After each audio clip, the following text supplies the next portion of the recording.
аударып тастаған мен аяулым. Қазір менің жасым 13-те және мен 8-ші сыныпта оқимын.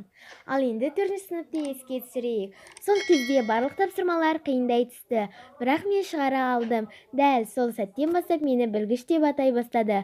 Себебі мен тапсырмаларды дұрыс әрі тез орындайтынмын. Жақсы оқыған дұрыс әрине, бірақ бұл менің жынымды ұстататын, және оның 4 себебі бар. Біріншіден, егер сен сыныпта ең ақылды болсаң, саған бәрі үшін жауап беру керек. Мысалы, мұғалім сұрақ қойса, оның жауабын ешкім білмесе, міндетті түрде сенен сұрайды.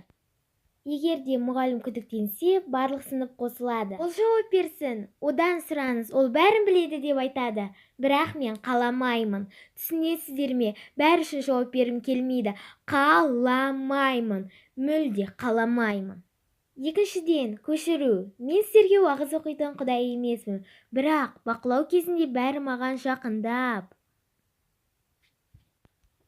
Ей, жазып біттің бе? Соңғы сұрақтың жауабы қалай? Маған көшіруге бересің бе? Өтініш өте қатты керек дегенін жек көремін.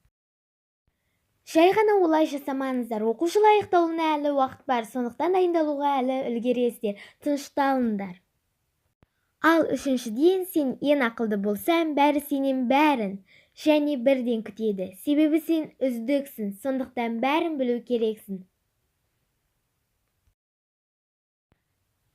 Мысалы, бір апта бұрын мен құрбыммен бірге жұмыс істедім. Бізге бір станциядан келесі станцияға өту керек болды. Біз 3-ші станцияда болдық.